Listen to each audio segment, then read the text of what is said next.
వాక్య భాగాన్ని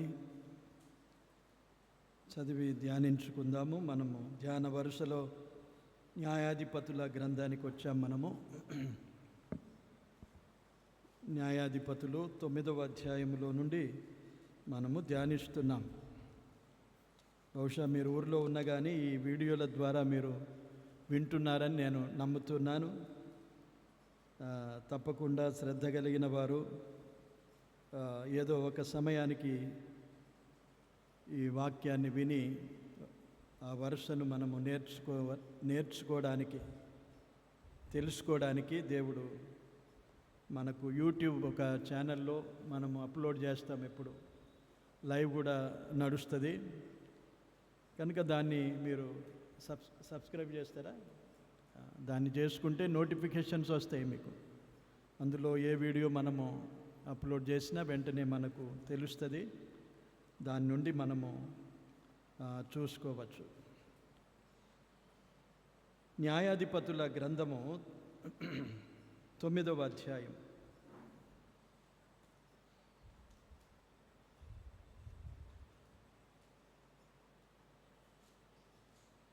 ఎనిమిదవ వచనం నుండి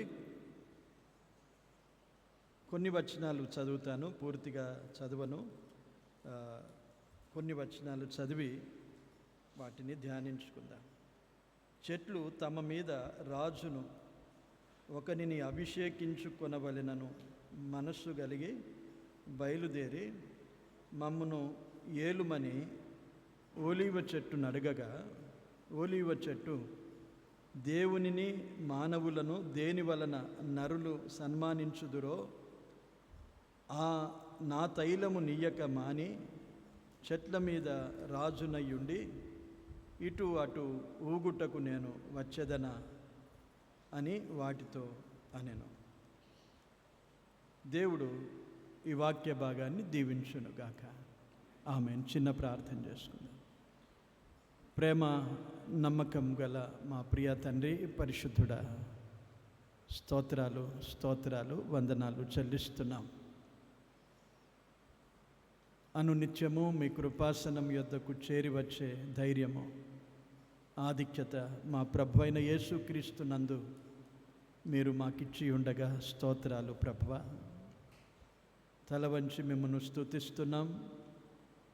ఈ వాక్య భాగాన్ని మాకు వినిపించావు, స్తోత్రాలు ప్రభువా. ధ్యానించడానికి సహాయం చేయండి. గత కొన్ని వారాలుగా ఈ వాక్య భాగాన్ని మేము ధ్యానిస్తున్నాం. అనేక ఆత్మీయమైన సంగతులను మాకు నేర్పిస్తున్నాం. మా ఆత్మీయ జీవితాన్ని సరిచేసుకోవడానికి, బలపరుచుకోవడానికి, ఎదిగించుకోవడానికి మీ కృపను మాకు అనుగ్రహించుమని ప్రార్థిస్తున్నాము ప్రభువా. నిలిచిన నన్ను మీ ఆత్మ స్వాధీనం అందించుకొనండి. మీ మాటలు నా నోటికి అందించండి. నాతోనూ మా అందరితోనూ మీరు మాట్లాడమని ప్రార్థిస్తున్నాను. అన్ని విషయాల్లో ఘనత, మహిమ, ప్రభావములు మీరే పొందుమని యేసుక్రీస్తు నామమున కృతజ్ఞతతో ప్రార్థించి వేడుకుంటున్నాము తండ్రి. ఆమేన్. బేస్ అయి ఉన్నదా? మ్యాక్సిమం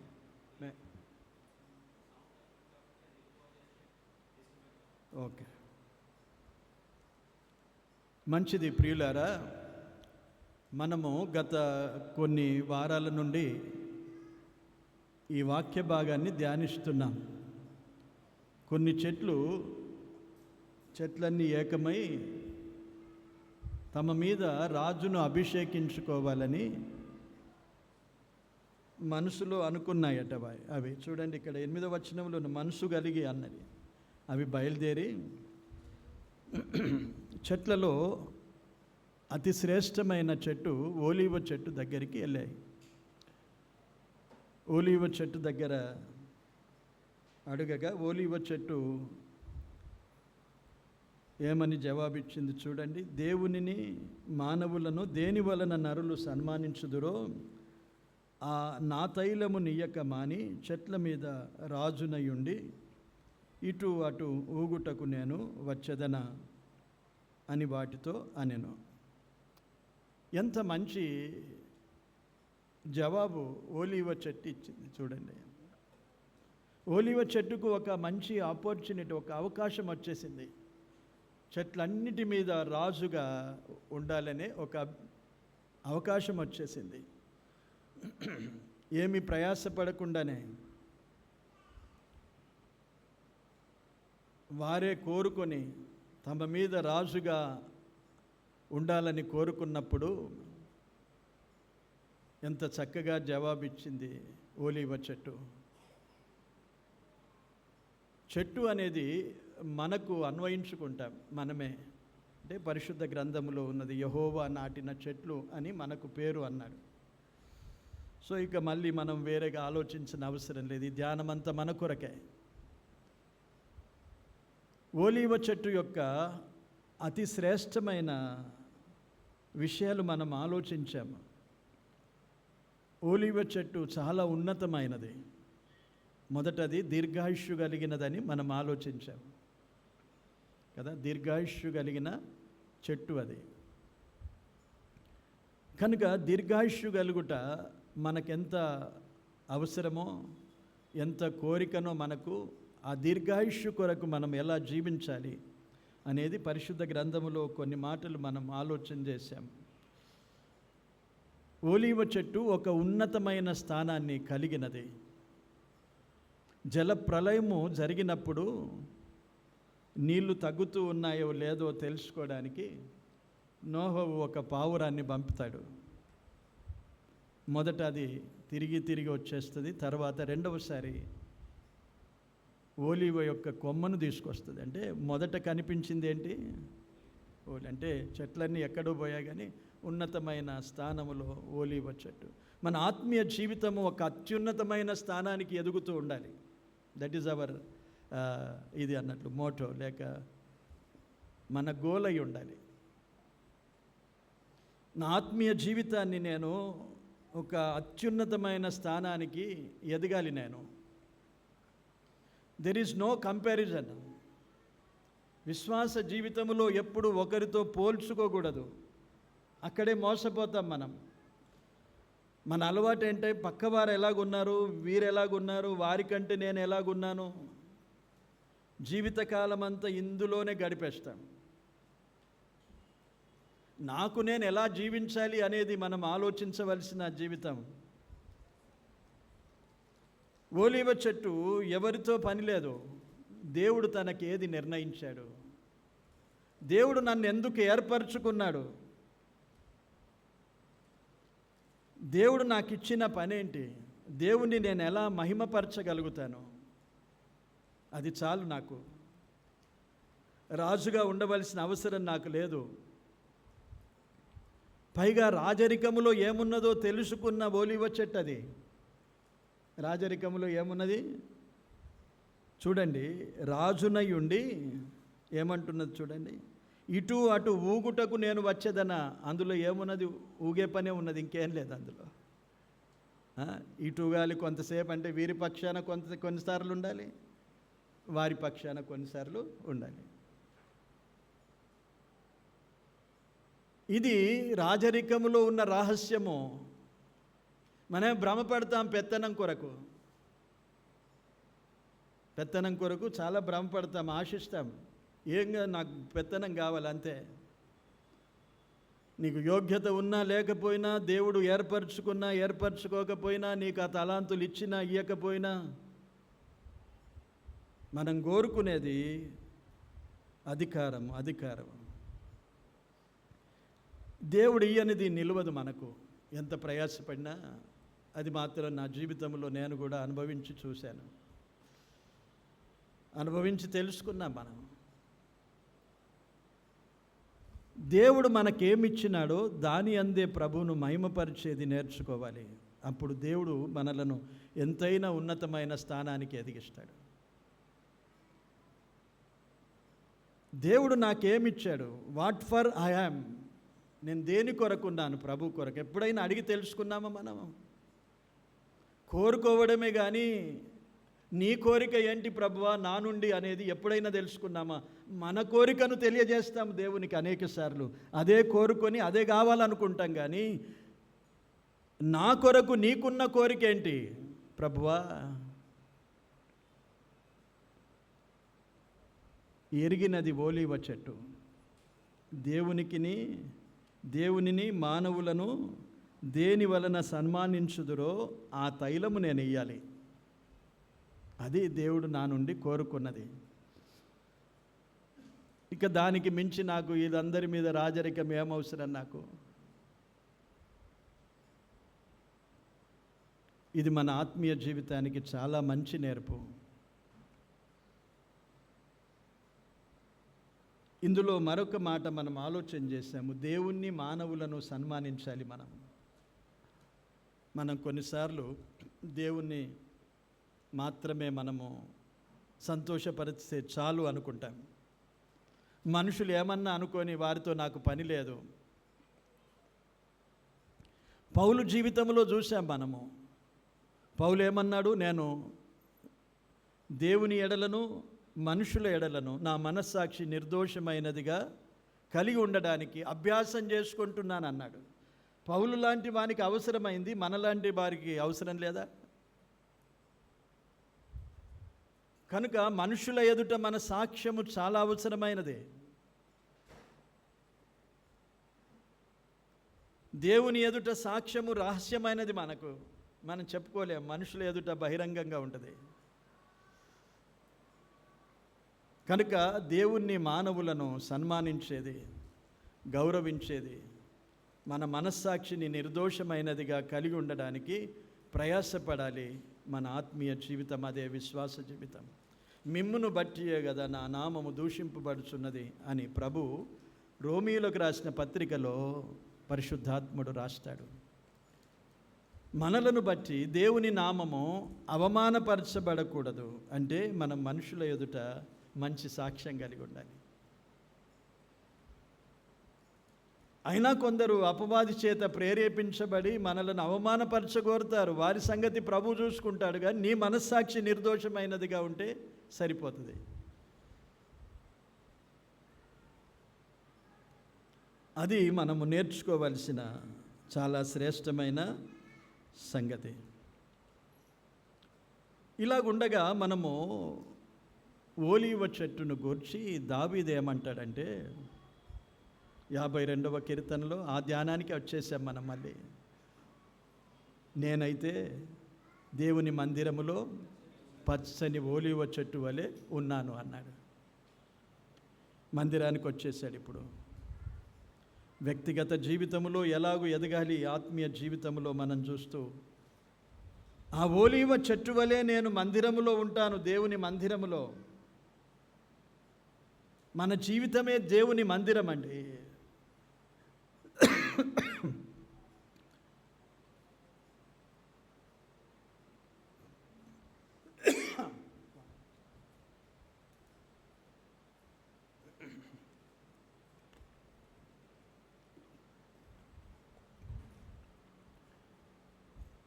ప్రభువుతో మనము గడపడం, ఈ భూమి మీద ప్రభువుతో మనకున్న సహవాసము ఏ విధంగా దేవుడు మనకు ఏర్పరిచాడు. ఒకటి, వ్యక్తిగతమైన సంబంధం దేవుడు మనకిచ్చాడు. అంటే ఎవరి ద్వారా మధ్యస్థులు లేకుండా దేవుని దగ్గరికి మనము నిదానంగా వెళ్ళొచ్చు. ఎందుకంటే దేవుడు, ప్రభువు మనలను పేరుతో ఎరిగినవాడు. పేరు పెట్టి నిన్ను పిలిచి ఉన్నాను అన్నాడు. నీవు ఇంట్రొడక్షన్ చేసుకునే అవసరం లేదు ప్రభు దగ్గర. అది దేవుడు మనకిచ్చిన గొప్ప భాగ్యం. లేక ఒక గొప్ప అధికారి దగ్గరికి కానీ, ఒక పెద్ద పాస్టర్ దగ్గరికి వెళ్ళినా కానీ మనం ఏం చేస్తాము? అక్కడ అసిస్టెంట్ పాస్టర్లను పట్టుకుంటాం. తెలిసిన వారిని ఎవరినో సమకూర్చుకొని వెళ్ళగోరుతాము. కానీ దేవుని దగ్గరికి అలాంటిది ఏమీ లేదు. దేవుడు మనకిచ్చిన గొప్ప భాగ్యం ఏంటంటే పర్సనల్ రిలేషన్ దేవుడు మనకు ఉంచాడు. ఆ పర్సనల్ రిలేషన్ ద్వారా దేవునితో మనము ఎల్లప్పుడూ సహవాసం కలిగి ఉండాలి. ఎంతమంది ఉంటారో వారు ధన్యులు. నేను అప్పుడప్పుడు ఉంటాను అంటే అప్పుడప్పుడు ఉన్న వారికి ఏం జరుగుతుందో, ఎప్పుడు ఉన్న వారికి ఏం జరుగుతుందో ఇవన్నీ అనుభవించే తెలుసుకోవాలి. షేబా దేశపు రాణి సొలొమోనును గురించి ఏమన్నది? నీ సముఖమున నిలిచిన వారు ఎంత ధన్యులు అన్నది కదా. ఎల్లప్పుడూ నీ సన్నిధిలో నిలిచుండేవారు ఆ సొలొమోను ఎదుట నిలిచున్న వారి అంత ధన్యులైతే దేవుని సన్నిధిలో ఎల్లప్పుడూ నిలిచేవారు ఎంత ధన్యులైతారు చెప్పండి. వర్ణించజాలం మనము. దేవుడు మనలను ఆయన ఎదుట మనకు అధికారం ఇచ్చాడు కూర్చోడానికి. ఆయనను ఆరాధించే ఆధిక్యతను మనకిచ్చాడు. చూడండి, ఆయన ఎదుట ఎలా అంటే అలా కూర్చుంటాం. దేవుడు ఏమన్నా అంటాడా మనలను? కాలు మీద కాలు వేసుకుంటాము, కాళ్ళు జాపుకుంటాము, నిలబడతాము, ఇంటిలోనైతే ఎట్లయినా కూర్చుంటాము. అంటే ఈ ధైర్యం ఏంటంటే ప్రభువుతో నాకున్న సహవాసము, సంబంధము.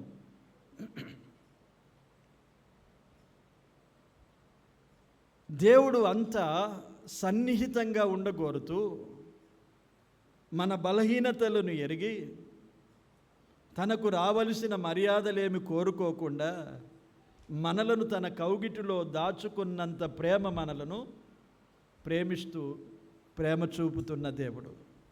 కనుక ఎంత సన్నిహితమైన సంబంధము వ్యక్తిగతంగా మనం కలిగి ఉండాలి. ఇది ఒక ప్రభువుతో ఉన్న సహవాసం అయితే, రెండవది ప్రభువే చెప్పాడు. ఎలా అంటే మత్తయి సువార్త 18వ అధ్యాయములో, ఎక్కడ ఇద్దరు లేక ముగ్గురు నా నామమున కూడతారో అక్కడ నేను వారి మధ్య ఉంటానన్నాడు. మరొక సహవాసం ప్రభువుతో మనం ఎక్కడ ఆయన పిల్లలము ఇద్దరు లేక ముగ్గురు కూడినప్పుడు ఏమనుకోవాలి? ప్రభు మనతో ఉన్నాడు. ఆయన నామమున కూడుకోవాలి. ఏదో పార్టీలు జల్సాలు చేసుకోవడానికి కాదు. ఆయన నామమున కూడామా మర్యాదగా కూడాలి, ఆయనను స్తుతించాలి, పాటలు పాడాలి, ప్రభువును స్తుతించాలి. అది ఆయన నామమున కూడనం. లేకపోతే నేను పార్టీ చేయడానికి నలుగురిని పిలుచుకున్నాను, 5 పిలుచుకున్నాను, నేను ఇప్పుడు ప్రభు పిల్లలం కదా, ప్రభు నామములో ఉన్నామని ఒక్క పాట కూడా లేదు, ఒక స్తుతి కూడా లేదు, ఒక మాట కూడా లేదు, ఒక వాక్యం కూడా లేకపోతే ఎక్కడుంటాడు ప్రభు? ఎక్కడో ప్రభువును పక్కకుంచి నీవు భోజనం చేస్తూ సంతోషిస్తే అది ప్రభువుతో సహవాసం కాదు. నా నామమున ఎక్కడ ఇద్దరు లేక ముగ్గురు కూడుకుంటారో అక్కడ నేను మీతో ఉంటానన్నాడు.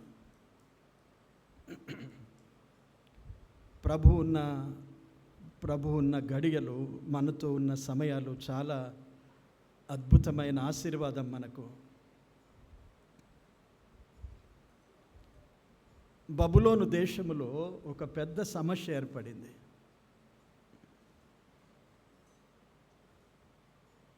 రాజు ఆజ్ఞాపించాడు. ఒక కల పడింది రాజుకు. కల మరిచిపోయాడు. విచిత్రంగా ఉన్నది చూడండి. కానీ కల చెప్పండి, భావం చెప్పండి అంటున్నాడు. ఆ దేశ జ్ఞానులందరూ చాలా ప్రయాసపడ్డారు. ఎవరికి సాధ్యమవుతుంది? అసలు కల చెప్పితే ఏదన్నా చెప్పొచ్చు కదా. అయినా లేదు, మీరు చెప్పకపోతే రేపటిలోగా అందరినీ చంపేస్తానన్నాడు జ్ఞానులను.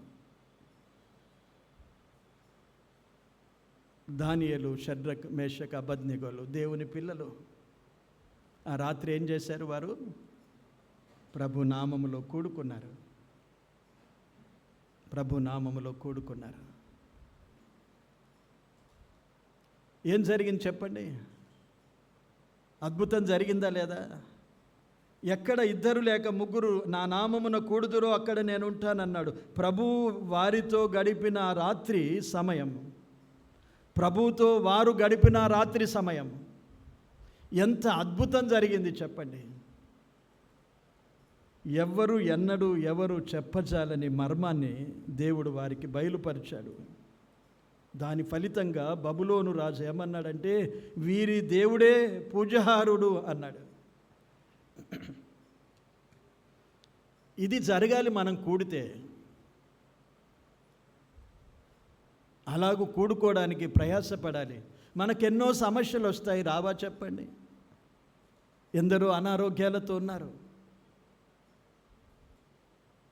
ప్రకటిస్తాం, విడిచిపెడతాం, ప్రార్థన చేస్తే చేస్తాం, లేకపోతే లేదు. జ్ఞాపకం ఉంటే చేస్తుండొచ్చు అందరూ, కాదని చెప్పలేను నేను. ఆ శ్రద్ధ మాత్రం మనకున్నది. ప్రతి వారిని జ్ఞాపకం చేసుకుంటాం, పర్వాలేదు.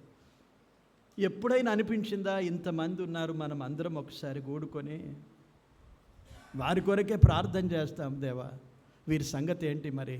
ఇంతకాలం అనారోగ్యాలతో ఉన్నారు వీరు, ప్రతిరోజు ప్రకటిస్తున్నారు. వారి ఇంటి వారు ఏ పరిస్థితిలో ఉన్నారు, వారి మానసిక స్థితి ఎలాగుంది, వారి శరీర బలహీనత ఎలాగున్నది, వారి ఇంటిలో ఎలా ఉంటున్నారు, వారి ఇల్లు తెలుసు, వారి పరిస్థితి తెలుసు మనకు, వారు ఎలా బ్రతుకుతున్నారు. ఎప్పుడైనా కన్నీరు కార్చిన సమయం ఉన్నదా ఇతరుల కొరకు? అద్భుతాలు చేస్తాడు దేవుడు, ఆశ్చర్య క్రియలు జరిగిస్తాడు. నిన్న నేడు నిరంతరము ఒకే రీతిగా ఉన్నవాడు ఆయన.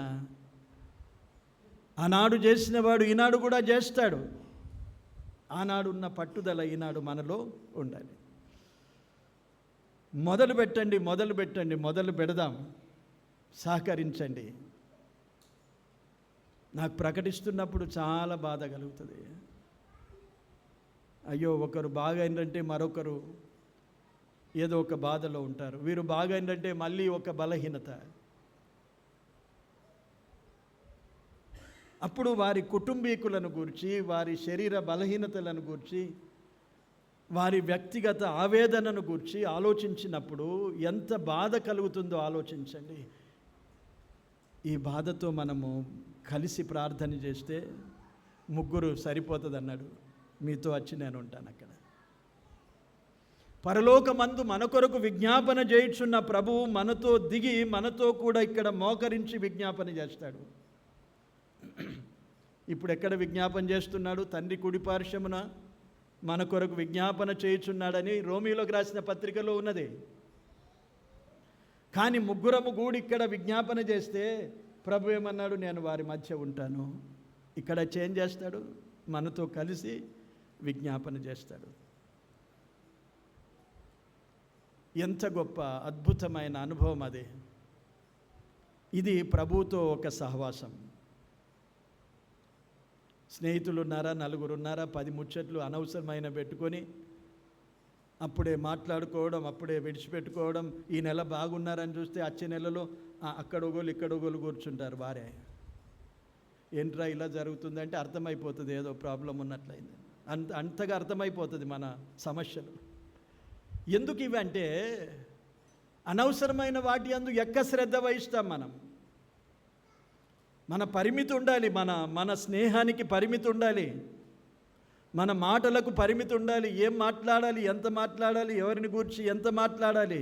నీ మాటలను గూర్చి నీవు దేవుని సన్నిధికి వచ్చినప్పుడు ఏమన్నాడు? నీ ప్రవర్తనను గూర్చి, నీ మాటలను గూర్చి కూడా జాగ్రత్త పడమన్నాడు ప్రసంగి గ్రంథంలో.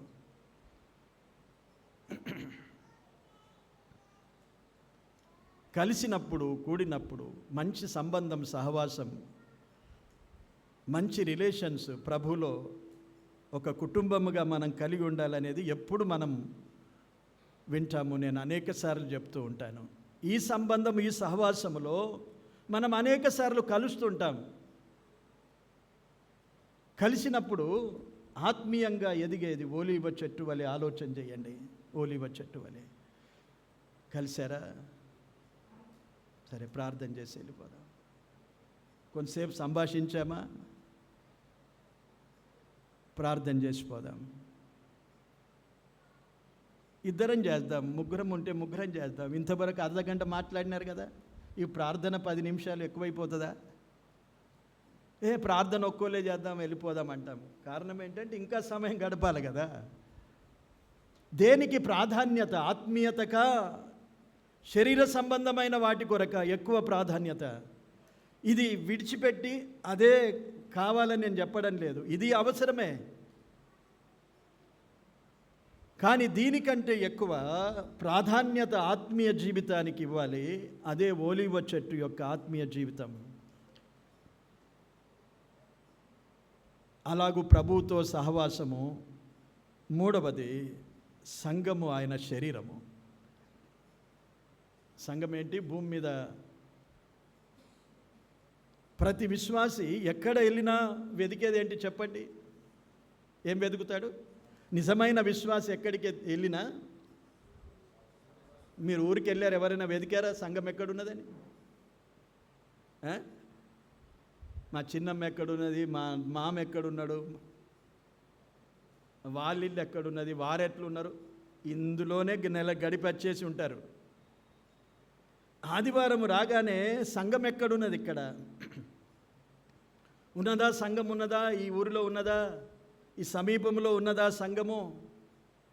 ఎందుకు? ప్రభు శరీరం అది. ప్రభుతో గడపాలి. నేను చెప్పి పంపుతాను మిమ్మల్ని. బ్రదర్ అండ్ సంఘాల సహవాసం కావాలంటే లిస్ట్ ఉన్నది మన దగ్గర. మీ ఊర్ల దగ్గర సమీపంగా ఎక్కడున్నో చెప్పగలుగుతాను నేను. దాదాపు కరీంనగర్, నిజామాబాద్, మెదక్, ఆదిలాబాద్ జిల్లాలో ఎక్కడెక్కడ బ్రదర్ అండ్ సంఘాలు ఉన్నాయో అన్నీ నోటికి చెప్పగలుగుతాను నేను. మహబూబ్ నగర్, నల్గొండ. ఆసక్తి. ఒకవేళ అదే సంఘాలకు వెళ్ళమని నేను చెప్పను. ఆ కొన్ని రోజులు ఉన్నప్పుడు అవి దూరం అయిపోతే దగ్గరున్న సంఘాలకన్నా వెళ్ళండి. అది ప్రభువుతో సహవాసము. ఆదివారం ప్రభు దినం, మన దినం కాదు. ఆదివారం ప్రభు దినం. ప్రభు దినాన ప్రభువుతో గడిపితే ఆశీర్వాదకరమైనది. యోహాను ఆత్మవశుడై ఎప్పుడున్నాడు? ప్రభు దినాన. ప్రకటన గ్రంథం చదివారా? ప్రారంభ అధ్యాయం జ్ఞాపకం ఉంటుంది ఎప్పుడైనా? ఎట్లా ప్రారంభించారు? ప్రకటన గ్రంథం అనగానే త్వరగా ముగించేసి వెళ్ళిపోవడమా? ప్రకటన గ్రంథ ప్రారంభం ఎలా చేశాడు? ప్రభు దినమున నేను పరవశుడనైతిని అన్నాడు. ప్రభు దినాన ప్రభుతో గడిపితే మనకున్న భాగ్యం ఏంటంటే పరవశమవుతాం మనము. ఆ ఒక్కరోజు కన్నా మనము ఈ లోక సంబంధమైన వాటిని, ఈ ఆలోచనలతో, ఈ సమస్యలతో దూరం అయిపోతాం మనం. ఒక్కరోజన్నా రిలీఫ్ ఉంటుంది మనకు. ప్రభువుతో గడిపే అనుభవంలో ఉన్న ఆనందం అదే. ప్రతిరోజు అదే ఉద్యోగం, ప్రతిరోజు అదే సమస్యలు, ప్రతిరోజు కుటుంబ సమస్యలు, ప్రతిరోజు ఆర్థిక సమస్యలు, ప్రతిరోజు లోకులతో సమస్యలు. ఒక్కరోజు ప్రభుతో నేను గడిపితే పరవశం అయిపోతాను. గంటల తరబడి గడిపే భక్తులు ఉన్నారు. వారు పరవశులు అయిపోతారు. మనకు చూసేవారికి అనిపిస్తుంది, ఇది ఏంట్రా, ఏం చేస్తారు వాళ్ళ. చూసేవారికి ఏమైపోతుంది? వాళ్ళు పరవశమై ప్రభువుతో ఆనందిస్తుంటే చూచేవారికి విచిత్రంగా అనిపిస్తుంది. వారు దాన్ని లెక్క చేయరు. వారికి ఉన్న ఆనందాన్ని అనుభవిస్తుంటారు. అది అనుభవిస్తేనే తప్ప మనకు రాదు. ప్రభువుతో గడిపేది సంఘము, సంఘ సహవాసం. అందుకే ఒక రోజుతో విడిచిపెట్టలేదు. అపోస్తలులు ప్రారంభములోనే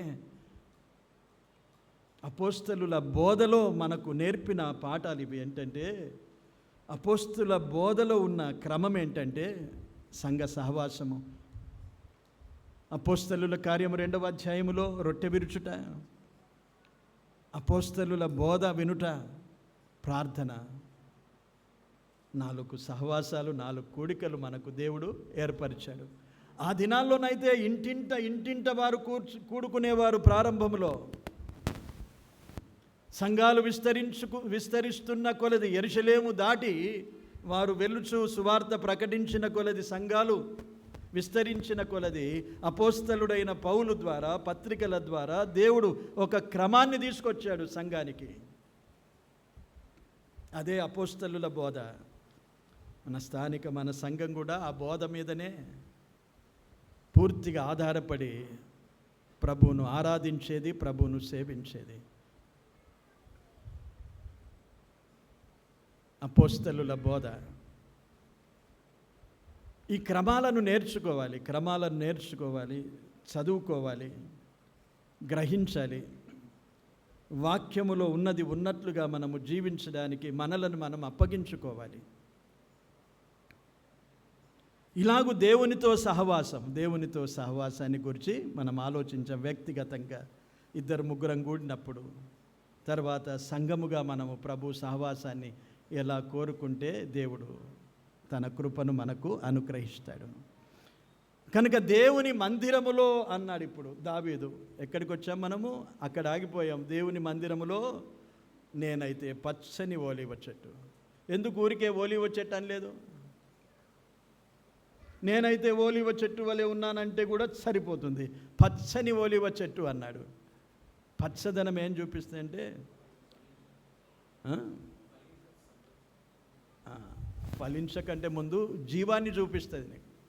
weather you are alive or dead, నువ్వు చచ్చావా బ్రతికావా అనేది దేని ద్వారా తెలుసుకుంటామంటే పచ్చగా ఉన్నదా ఎండిపోయిందా, అంతే కదమ్మా.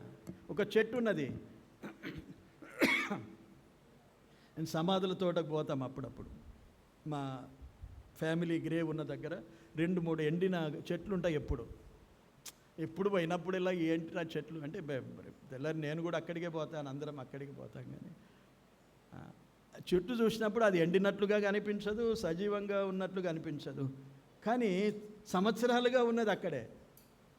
ఎలా తెలుసుకుంటామంటే దాని పచ్చదనమును బట్టి అది ఇంకా సజీవంగా ఉన్నదా లేదా అనేది తెలుసుకుంటాం.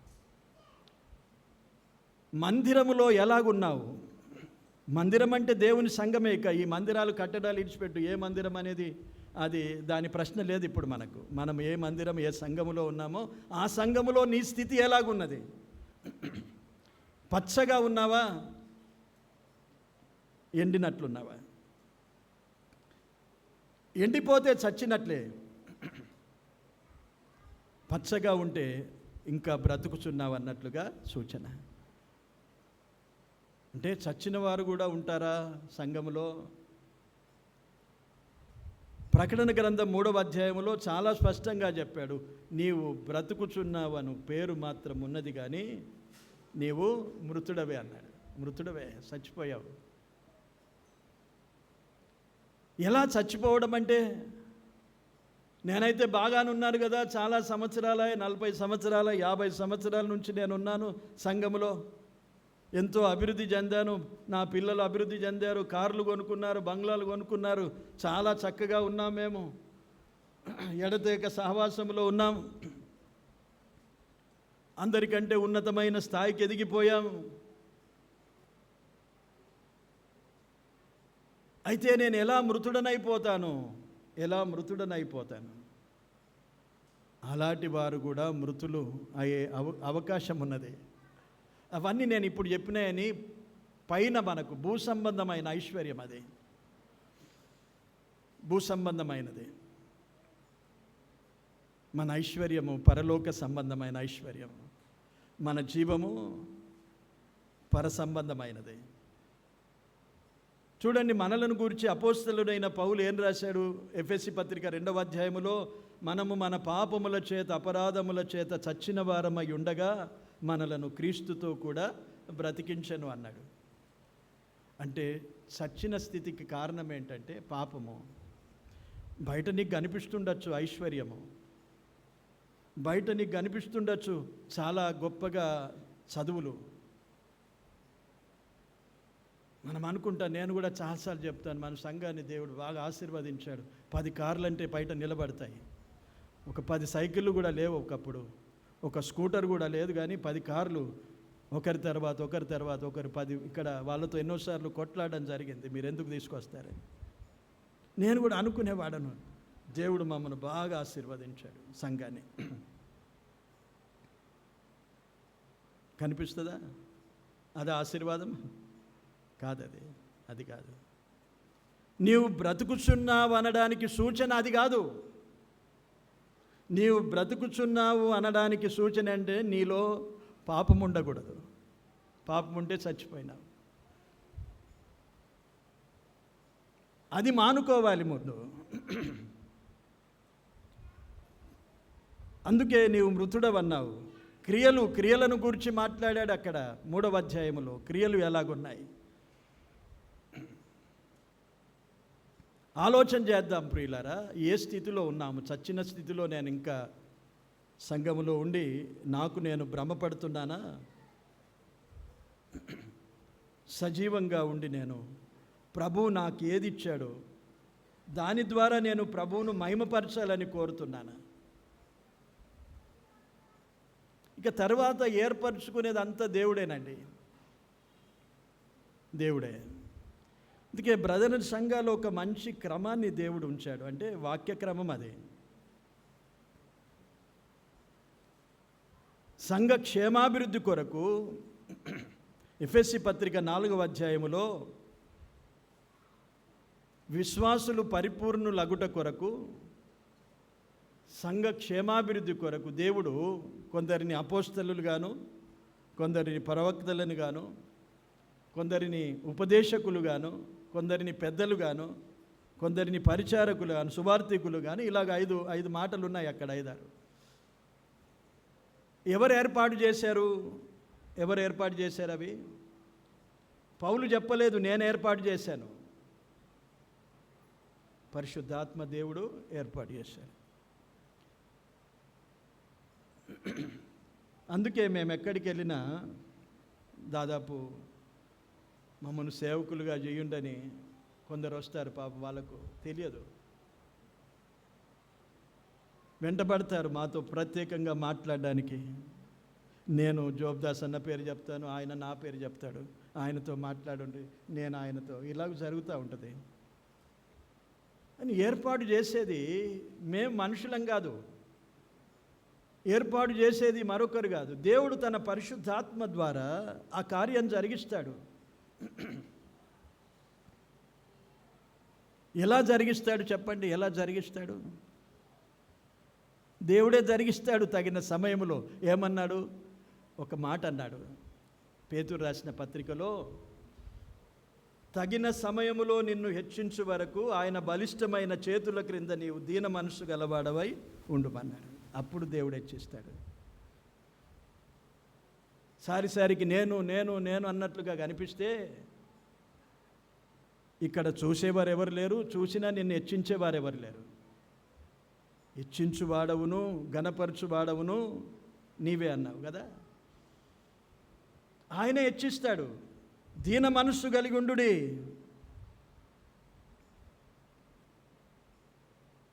నా అనుభవంలో నేను ఈ మాట ఖచ్చితంగా చెప్తానండి.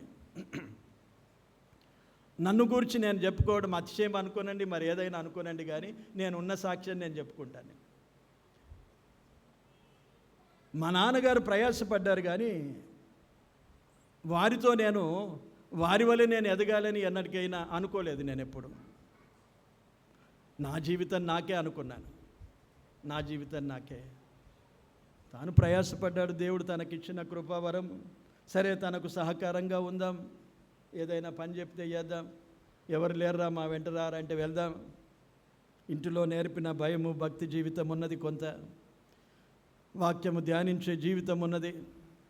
వీటన్నిటిని బట్టి ఏదో కొంత సహకారంగా ఉందాం అనుకున్నా, కానీ నేను మా నాన్న వల్లే ఒకరోజు నేను పని చేయాలనుకోలేదు.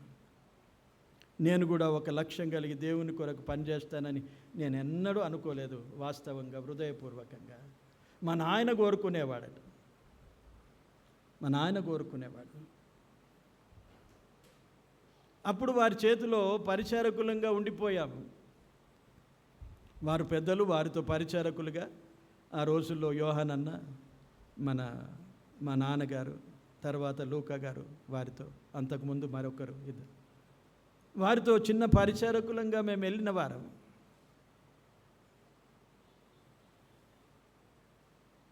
కోరుకోలేదు. చనిపోయిన తర్వాత కూడా నేను కోరుకోలేదు. అయ్యో ఎలా అని అందరము దేవుని సన్నిధిలో చాలా ఒక కష్టమైన పరిస్థితులు ఎదుర్కొన్నాం ఆ దినాలు. మా నాయనగారు అకస్మాత్తుగా చనిపోయాడు.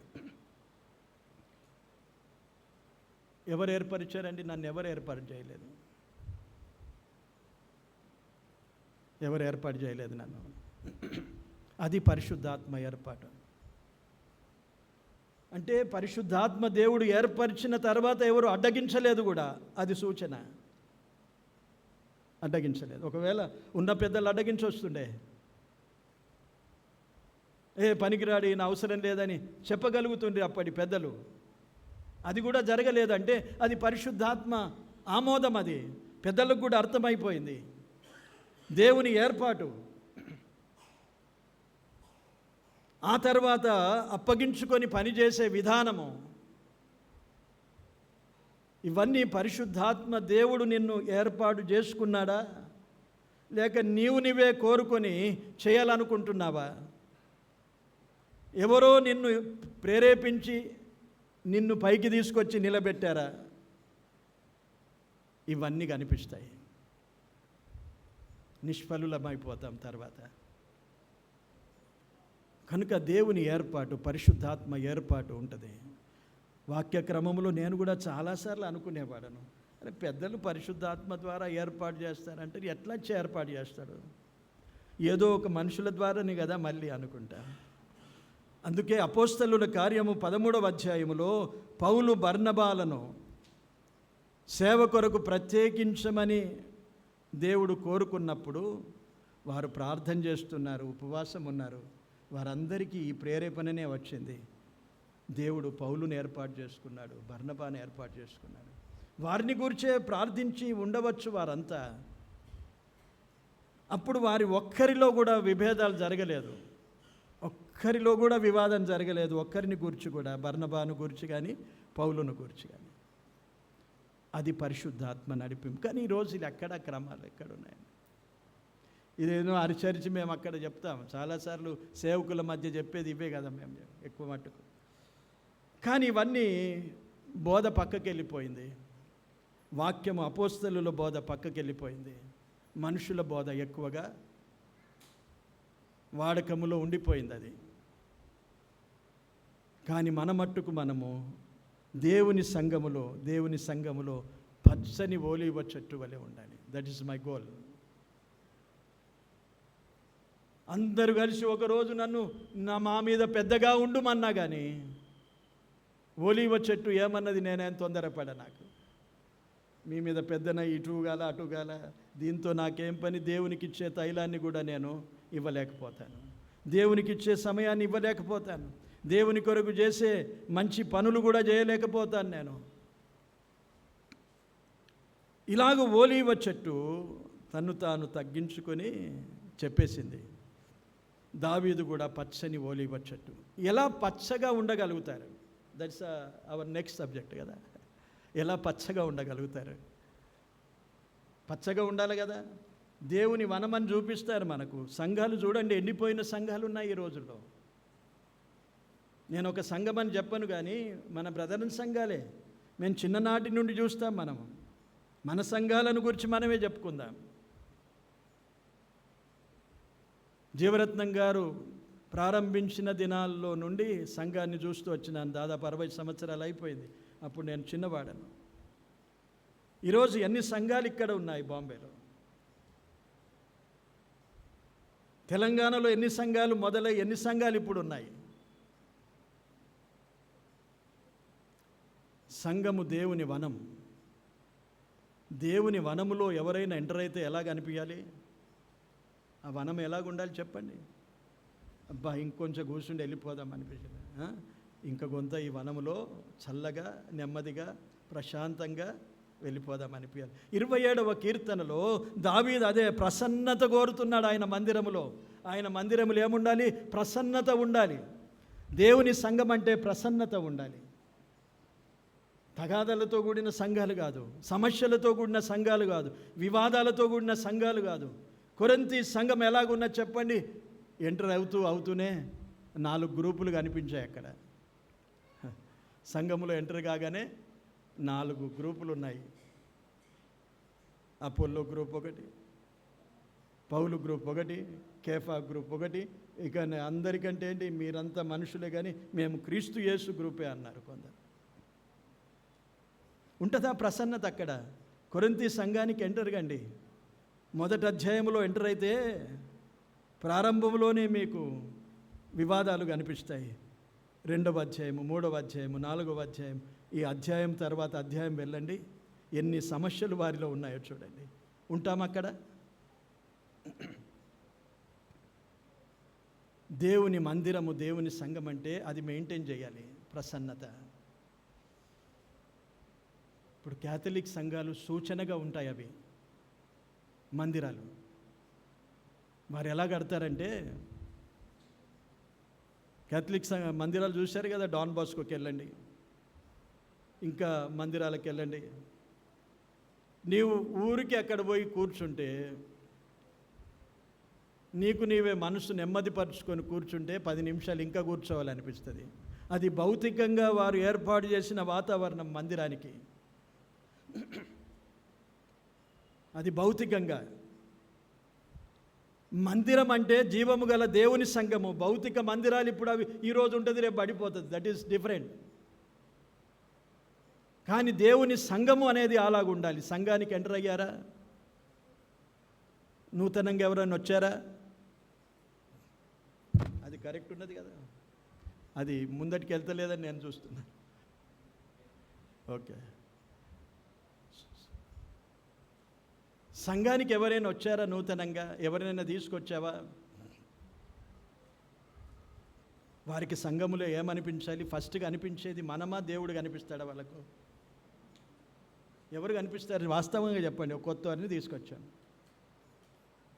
మనమే కనిపిస్తాం కదా వాళ్ళకు. ఇంకా దేవుని గురించి వాళ్ళు వినలేదు, చూడలేదు, ఆలోచన కూడా రాలేదు ఇంకా వారికి. వారికి కనిపించేది మనమే. ఎలా ఉన్నారు అబ్జర్వ్ చేస్తారు, మీ మాటలు అబ్జర్వ్ చేస్తారు, మీ విధానాలు అబ్జర్వ్ చేస్తారు, మీ వెకిలి నవ్వేది, వెకిలి మాటలు ఇవి కూడా వింటారు.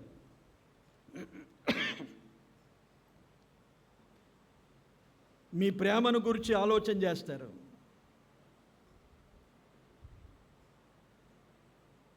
వారికి ప్రసన్నత కావాలి. ఇక్కడ 1 వారం వస్తారు, 2 వారాలు వస్తారు, 3వ వారానికి మాలాంటి వారు మళ్ళీ అడిగితే కనిపించరు. మేము వారిని సంప్రదించక ముందే, అంటే మేము వారికి ఎక్కువగా నూతనంగా వచ్చిన వారికి దగ్గర కాకముందే అనేకులు దగ్గర అయిపోతారు. నా అనుభవం చెప్తున్నాను నేను. అందులో ఎటువంటి ఇన్ఫ్లుయెన్స్ వాళ్ళు పొందుతారో తెలియదు, అంతలోపే మళ్ళీ కనబడకుండా పోతారు. ప్రసన్నత మెయింటైన్ కావాలంటే మన జీవితంలో, మన ఆత్మీయ జీవితంలో ఒక స్థిరత రావాలి. మనకు స్టెబిలిటీ, మనలో ఒక స్థిరత రావాలి. నేను అపోలో వాడను, కేఫా వాడను, క్రీస్తు వాడను, పౌలు వాడనంటే గొప్ప కాదు. అక్కడ మేము పాస్టర్కు చాలా దగ్గరి వారము అని చెప్పుకుంటే గొప్పతనం కాదు అక్కడ వారి దగ్గర. లేక నేనే పాస్టర్ తర్వాత నేనే అని చెప్పుకోవడంలో గొప్పతనం కాదు అక్కడ. అందులో కాదు ప్రసన్నత వారికి. ఇదంతా లేకపోతే నేనే చూస్తాను అని చెప్పుకోవడంలో కాదు వారికి. ఏం చూపించాలి? మన ప్రసన్నత. ప్రభువులో ఎలాగూ మనం స్థిరంగా, నెమ్మదిగా సంతోషిస్తున్నాం. ఆ ప్రభు ప్రేమను చూపించే వ్యక్తులంగా ఉండాలి. ఎంతకాలమైంది నేను ఈ సంఘములో చాలా నెమ్మది పొందుతున్నాను ప్రభువును బట్టి అని 2 మాటలు మాట్లాడండి వారితో. నీ సాక్ష్యము ఎంత చక్కగా ఇక్కడ దేవుని వాక్యం మాకు అర్థమవుతుంది. మా అవసరతలు దేవుడు ఎరిగి మాతో మాట్లాడుతుంటాడు. ఇలాంటి ప్రేమ కలిగిన దేవుని యొక్క అనుభవములో సాక్ష్యాన్ని తెలిపితే వారు కూడా ఆశిస్తారు. అవునా, నిజమా, మాకు కూడా అటువంటి. అప్పుడు నీ దగ్గరే ఉంటారు వారు. ఎవరైతే సాక్ష్యం చెప్తారో నీ పక్క కూర్చుంటారు వారు. మందిరములో మొదట ప్రసన్నత ఉండాలి. కొత్తగా వచ్చిన వారికి ఎవరు గొప్ప ఎవరు గొప్ప ఎవరు గొప్ప అని చూపించుకోవడానికి కాదు, నేను ప్రభు ప్రేమను చూపించాలి. ప్రభు ప్రేమను, అదే ఓలీవ చెట్టు, నా తైలము అందించాలి అంతే.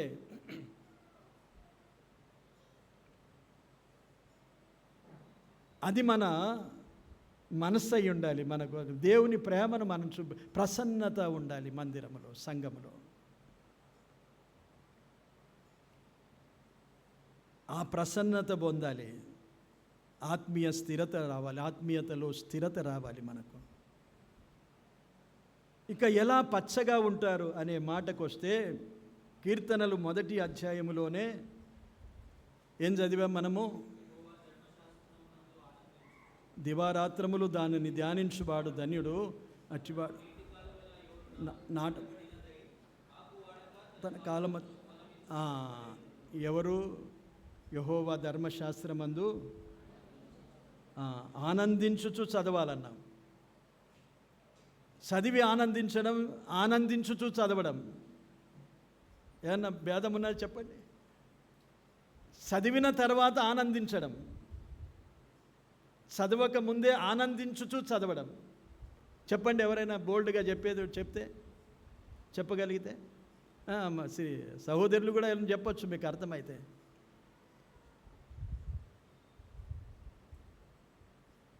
ఏమో అన్నట్లుగా ఉన్నారు కదా. రెండు కరెక్టే అనిపిస్తున్నాయి అనిపిస్తాగా, మరి దాదాపు మిమ్మల్ని చూస్తే ఏమైంది, రెండు కరెక్టే అనిపించినట్లుగా అనిపిస్తున్నది మీకు కదా. రెండు కరెక్టే అనిపిస్తుంది. మీరెవరైనా చెప్పగలుగుతారా? మనం సాధారణంగా వాక్యం చదివిన తర్వాత మనం చదివేటప్పుడు ఒక మనస్థితితో ఉంటాం. కొన్నిసార్లు భయంతో ఉంటాము, కొన్నిసార్లు దుఃఖంతో ఉంటాము, కొన్నిసార్లు బాధతో ఉంటాము, కొన్నిసార్లు వ్యాధులతో ఉంటాము. అనేకమైన పరిస్థితులతో మనం దేవుని వాక్యాన్ని చదువుతాం. ఎందుకంటే మనకు తెలుసు దేవుని వాక్యం మనల్ని ఆదరించేది. చదివిన తర్వాత మనకు చాలా అనుకూలమైన వాక్య భాగము చదివినామనుకోనండి, తర్వాత రియాక్షన్ ఎలా ఉంటుంది? చాలా ఆనందపడతాం, సంతోషం. దేవుడు నాతో మాట్లాడిండు, ఇప్పుడు నా మనసులో ఉన్న బాధ అంతా తీసేసాడు, దేవుడు నాతో మాట్లాడాడు. ఇది ఒక విధమైన ఆనందం వాక్యమందు. ఇది తప్పని చెప్పడం లేదు, ఇది అవసరమే. అలాగూ దేవుడు మనలను సంతోషపరుస్తాడు. దేవుడు మాట్లాడే విధానం అదే. కానీ కీర్తనల గ్రంథములో చెప్పిన మాట చూడండి, ఎవడు పచ్చగా ఉంటాడు? ఆనందించుచుదా. ఏ మాటలైనా పర్వాలేదు, ఏ మాట అయినా దేవుడు నా మేలు కొరకే. ఏ మాటలోనైనా దేవుని ఆనందం ఉన్నది. అది నాకు అర్థమైన అర్థం కాకపోయినా దేవుని వాక్యము సజీవమైనది. నీవు నిత్య జీవపు మాటలు గలవాడవు అన్నారు వారు. ఏమన్నారు? వాళ్ళకి అర్థం కాలేదు. శిష్యులకి ఏమర్థమైంది? వారు కొందరు చేపలు పట్టేవారు, చదువు లేనివారు, కొందరు చదువుకున్న వారు ఉన్నారు. ప్రభు చెప్పే అనేక మాటలు ఉన్నాయి, ఒక్క మాటలు చెప్పాడు. ఏంటి ప్రభువా, వీరందరూ పోతున్నారు. ప్రభు అన్నాడు, మీరు కూడా పోతారా? మరి వెళ్ళిపోతారా? వారు ఒక్క మాట చెప్పారు, మేము ఎక్కడికి వెళ్ళము, నీవు నిత్య జీవపు మాటలు గలవాడు.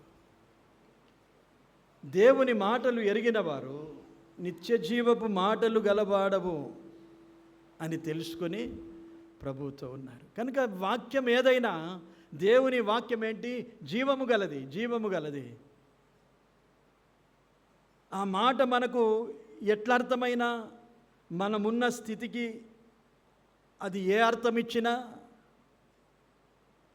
దేవుని వాక్యము అనేది జీవమిచ్చేది, జీవమిచ్చేది. ఒక్క వాక్యమే ఒక్కోసారి మనలను బాధ కలిగిస్తుంది. ఒకే వాక్యము, అదే వాక్యము కొన్నిసార్లు మనలను సంతోషపరుస్తుంది. ఈ అనుభవాన్ని ఎప్పుడైనా పొందారా? అదే దేవుని వాక్యములో ఉన్న సజీవమైన స్థితి. కనుక ఆనందించాలి. దేవుని వాక్యము నాకు దొరికిందా? ఏమన్నాడు? క్రొవ్వు మెదడు నాకు దొరికినట్లుగా నేను ఆనందిస్తున్నానన్నాడు దావీదు. చుంటె తేనె దారల కంటే మధురమైనది అన్నాడు. ఇలాగూ దేవుని వాక్యాన్ని మనము గ్రహించి ఆనందించుచు చదవాలి. ఈరోజు వాక్యం చదవలేదు, నాకేమి నెమ్మది లేదు, సంతోషం లేదు అనే మనసు మనకు ఉండాలి. నేను ఆనందంతో దేవుని వాక్యాన్ని చదువుతాను. అట్టివారు ఏమంటారు? పచ్చదనానికి అదొక సూచన. ఎప్పుడు పచ్చగా ఉంటారు, సజీవంగా ఉంటారు ప్రభువులో. ఆకు వాడిపోదు, తన కాలమందు ఫలమిస్తారు అన్నాడు. తన కాలమందు ఫలమిచ్చు చెట్టు వలె అన్నారు. కానీ దేవుడు ఏం కోరుతాడు? Beyond this. మొదటి కీర్తనలు మొదటి అధ్యాయంలో మనకేంటి, తన కాలమందు ఫలమిచ్చు చెట్టు వలె అన్నాడు. అంతేనా కాదా?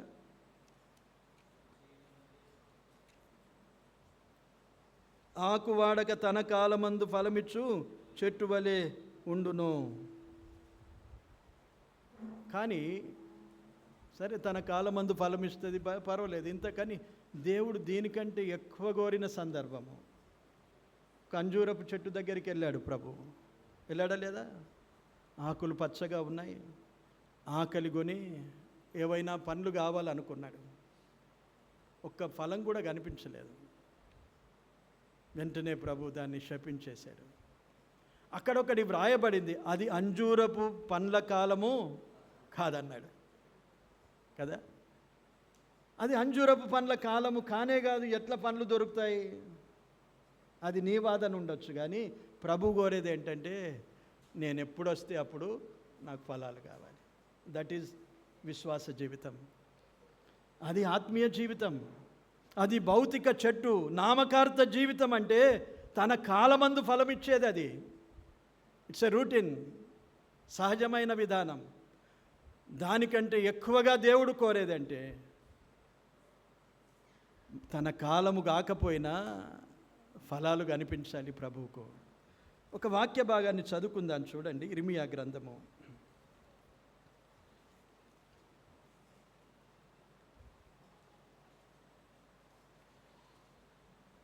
17వ అధ్యాయము.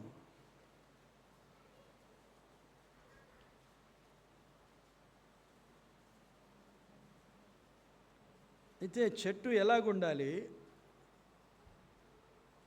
తన కాలమందు మాత్రమే గాక ప్రతి కాలములో ఫలాలు కనిపించాలంటే ఎలా ఉండాలి అనే విషయాన్ని మనం ఆలోచించడానికి ఇర్మియా గ్రంథము 17వ అధ్యాయములో 7వ వచనం చూద్దాం మనం. యెహోవాను నమ్ముకొనువాడు ధన్యుడు, యెహోవా వానికి ఆశ్రయముగా ఉండును. వాడు జలముల యొద్ద నాటబడిన చెట్టు వలె ఉండును. అది కాలువల ఓరను దాని వేళ్ళు తన్నును. వెట్ట కలిగినను దానికి భయపడదు. దాని ఆకు పచ్చగా ఉండును. వర్షము లేని సంవత్సరమున చింత నొందదు, కాపు మానదు అన్నాడు. ఎక్కడుండాలి చెట్టు? జలముల యొద్ద నాటబడాలి. అంటే దానికి జలములు వచ్చే స్థలం ఉండాలి. జలాలంటే ఏంటి? సంఘములో జలము దేవుని వాక్యమే. దేవుని వాక్య ప్రవాహము దగ్గర నీవు నాటబడాలి. అప్పుడు నీకు చింత ఉండదు. ఆ చెట్టుకు చింత లేదట చూడండి. ఆ చెట్టుకు చింత లేదు, దానికి భయం ఉండదు, వెట్టగలిగిన భయం ఉండదు.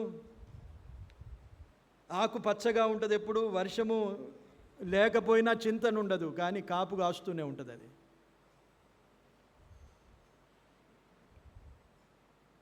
ఇది సంఘములో మనం ఉండవలసిన స్థానం. ఎక్కడుండాలి? అక్కడ ఉండాలి.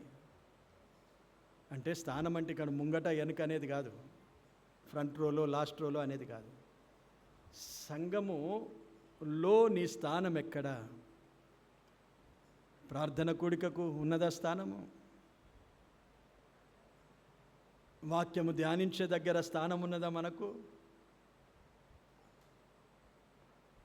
ఏమీ లేకపోతే ఎలా పచ్చగా ఉంటావు చెప్పండి? ఏమీ లేకపోతే ఎలా కాపు కాస్తావు?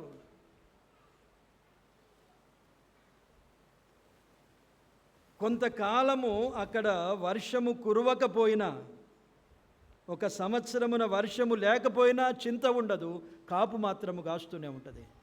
కొన్ని సమయాలు వాక్యము దొరకదు, ఆ సమయాలు కూడా చింత ఉండదు, ఆ చెట్లు ఫలిస్తూనే ఉంటాయి. ఆ వనం ఎలా కనిపిస్తుంది?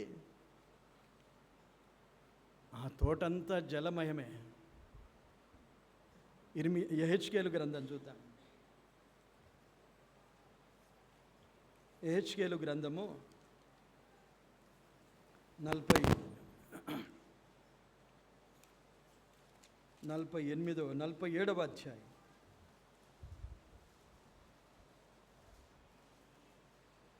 12వ వచనం చదువుతాను చూడండి.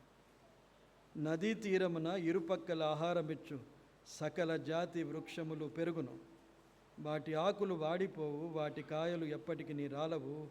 ఈ నది నీరు పరిశుద్ధ స్థలములో నుండి పారుచున్నది కనుక ఆ చెట్లు నెల నెలకు కాయలు కాయును, వాటి పండ్లు ఆహారమునకును, వాటి ఆకులు ఔషధమునకును వినియోగించును.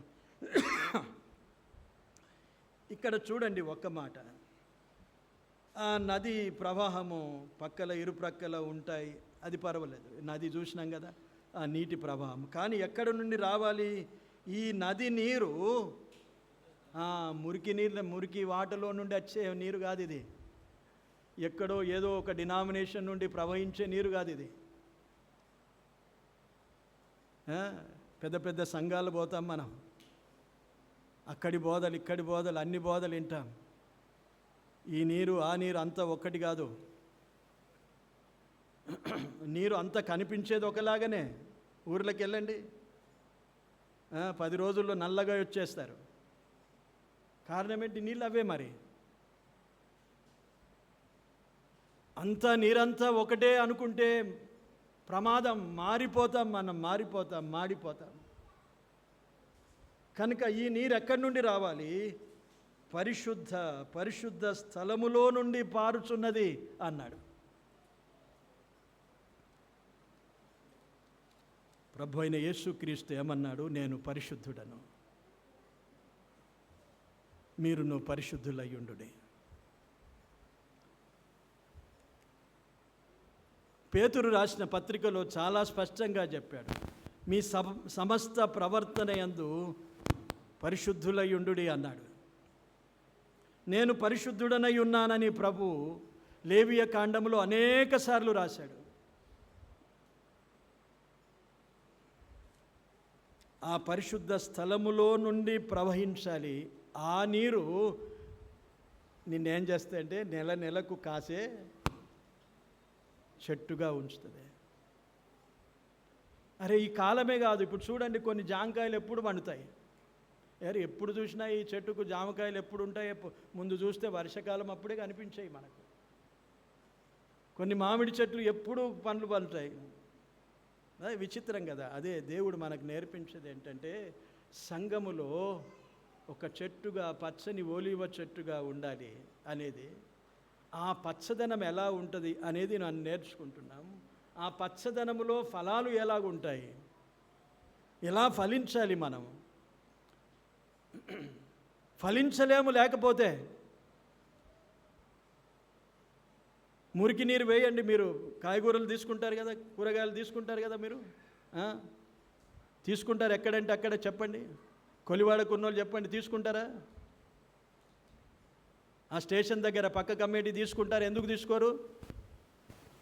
ఆ పక్క గటర్ నీళ్ళు వారిచ్చి పండిస్తారు. ఆ తినే వాటిని గురించి అంత జాగ్రత్త పడతా. తిన్నాక అది వండినాక హీటుకు అవన్నీ చచ్చిపోతాయి. కానీ మనం ఏమనుకుంటామంటే మనసులో ఆ మురికి నీరుతో పండిన ఆ కూరగాయలు మనకొద్దు అనుకుంటాం. దేవుని వాక్యము ఎక్కడి నుండి అన్నా రాని పర్వాలేదు అనుకుంటే ఎక్కడి నుండి వచ్చింది ఈ వాక్యము? అపవాది కూడా బోధిస్తున్నాడు. మీకు తెలుసా, అమెరికాలో అపవాది సంఘాలు ఉన్నాయట. అపవాది సంఘాలు ఇలాగే సంఘాలుగా అపవాది సంఘాలు, పేరే అపవాది సంఘం. ఇది మన క్రీస్తు సంఘం కదా, అపవాది సంఘాలు ఉన్నాయి. అబద్ధ బోధలు ఊరికే రాయలే. పరిశుద్ధ గ్రంథములో అనాది కాలం 2000 సంవత్సరాల క్రితమే రాశాడు అబద్ధ బోధలు అని. ఇప్పుడు లేవా? ఏ బోధలైనా పర్వాలేదు అనుకుంటామా? ఏ బోధ కిందైనా మనం ఫలిస్తామా అనుకుంటామా? ఏ బోధ కిందైనా మనం పచ్చగా కనిపిస్తామనుకుంటామా? జస్ట్ డీపర్గా ఆలోచన చేయండి. ఇతర బోధలను నేను విమర్శించేది కాదు, కానీ మనము ఏ బోధ, ఏ నీటి కింద ఫలించాలనుకుంటున్నాం? You can't mix it. దీన్ని స్వచ్ఛమైనది, మురికిది రెండు కలపలేం మనం. కలుపుతామా చెప్పండి? ఇది మురికి అన్నప్పుడు దాన్ని పక్కకే ఉంచుతాము. పోన్లే దీన్ని కూడా కలిపేద్దాము, మంచిదాన్ని కూడా పాడు చేద్దామనే మనసు మనకు ఉండదు. సాధారణంగా మంచి నీళ్ళతో చెడ్డ నీళ్ళు కలిపి తాగుదాం పర్వాలేదు అనుకుంటామా? నీళ్లు కాపాడుకుందాం అనుకుంటామా వాటిని? అవి పారబోసినా పర్వాలేదు, కానీ వీటిని కలిపేదేంటి? అందుకే కొరింథీయులకు రాసిన పత్రికలో మేము కలిపి చెరిపెడి వారి ఇతరుల వలె కాదన్నాడు పౌలు. కలిపి చెరిపెడివారు. ఏదైనా కలుస్తుందా? ఉన్నది చెడిపోతుంది. సప్పగున్నది సప్పగానే తింటే మంచిది, ఏదైనా కలిపితే ఇసం అయిపోతుంది. అందుకే చాలా జాగ్రత్తగా ఉండాలి. వాక్యమును గూర్చి, బోధలను గూర్చి మనకి చప్పగా అనిపించిందా? చప్పగానే తినండి, బీపీ రాదు మీకు. చప్పగానే తినండి వాక్యము, మీకు ఇతర జబ్బులు రావు, స్వచ్ఛంగానైనా ఉంటారు. దీనిలో ఇంకా ఏదైనా కలిపితే అది ఉండదు, ఇది ఉండదు, ఆరోగ్యం ఉండదు, ఎదుగుదల ఉండదు, పచ్చదనం ఉండదు, ఫలితాలు ఉండవు. ఒకరోజు ప్రభు వచ్చి చూసి దూరం నుండి వస్తే చాలా పచ్చగా ఉన్నది, ఒక్క ఫలమైనా చూస్తానంటే కనిపించకపోతే దాని గతి ఏమైందంటే శపించేశాడు ప్రభువే. తెల్లబారక ముందే ఎండిపోయింది అది. ఆ పరిస్థితి మనకు రాకుండా చూసుకోవాలి. ఒకవేళ నువ్వు పచ్చగా లేకపోయినా, ఎండిన మొద్దు వలె ఉన్నా, దేవుడు నిన్ను ఇంకా కనిపెడుతున్నాడు. ఎందుకంటే ఒక్కరోజైనా ఫలిస్తుంది అనుకుంటాడు. ఎందుకంటే దేవుడు అద్భుతకరుడు. ఎండిన మొద్దులో నుండి ఏం చేశాడు? చిగిరించిన ప్రభువును తీసుకొచ్చాడు. ఎండిన మొద్దు ఇశ్రాయేలు. ఆ మొద్దులో నుండి ప్రభువు బయటికి వచ్చాడు, సర్వలోక రక్షకుడిగా వచ్చేశాడు. నిన్ను నన్ను మార్చడానికి ఎంత ప్రభువు. అందుకే కనిపెడతాడు.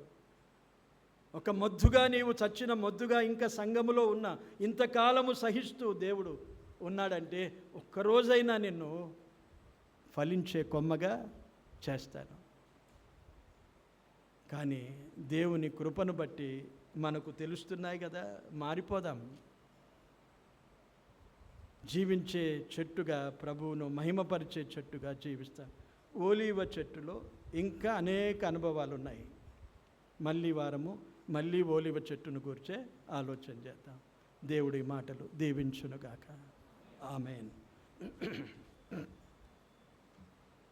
ప్రార్థన చేసుకుందాం. పరిశుద్ధుడవైన మా తండ్రి, దయగల ప్రభువా, మీకు స్తోత్రాలు, వందనాలు చెల్లిస్తున్నాం. మీ మహాకృప చేత నేడు చేరి వచ్చిన మమ్మల్నందరినీ ప్రభువా మీరు దీవించి మా మధ్య ఆత్మరూపిగా సంచరిస్తూ అనేక ఆత్మీయ సంగతులను మాకు బోధించి నేర్పించి మా ఆత్మీయ స్థితిలో ఎదుగునట్లుగా కృప చూపుతున్నావు. స్తోత్రాలు. విన్న మాటలు మేము గ్రహించి వాటి యందు నిలిచి ఫలించు వారముగా ఉండునట్లు దీవించమని ప్రార్థన. అందరికీ మంచి ఆరోగ్యాలను ఇవ్వండి ప్రభువా. తిరిగి వెలుచున్న ప్రయాణాలు తమ గృహాలకు క్షేమంగా నడిపించమని, మరొకసారి ఇలాగ కలిసి మిమ్మల్ని స్తుతించే కృప మాకు అనుగ్రహించమని యేసుక్రీస్తు నామమున కృతజ్ఞతతో ప్రార్థించి వేడుకుంటున్నాము తండ్రి. ఆమేన్. నా సంపాద్యము సంగములో నమ్మకమౌ అవయవములుగా, పచ్చని ఒలీవ మొక్కలుగా, బాధ్యత కలిగిన భక్తులుగా, నా సంపాద్యము సంగములో నమ్మకమౌ అవయవములుగా, పచ్చని ఒలీవ మొక్కలుగా, బాధ్యత కలిగిన భక్తులుగా, ప్రియ బిడ్డలుగా, నిజ శిష్యులుగా నన్ను ప్రజలకు చూపెదరా. ప్రియ బిడ్డలుగా, నిజ శిష్యులుగా నన్ను ప్రజలకు చూపెదరా. సాక్షులుగా జీవింతురా. నేనే మీ దేవుడను, మీరేగా నా సాక్షులు. నేనే మీ దేవుడను, మీరే మీరేగా నా సాక్షులు. ఈ లోకంలో నా సంగములో నా జ్యోతులై వెలిగెదరా. పరివారములో సహవాసములో నా ప్రతినిధులై నిలతురా. సాక్షులుగా జీవింతురా. నేనే మీ దేవుడను, మీరేగా నా సాక్షులు. నేనే మీ దేవుడను, మీరేగా నా సాక్షులు. వందనాలందరూ.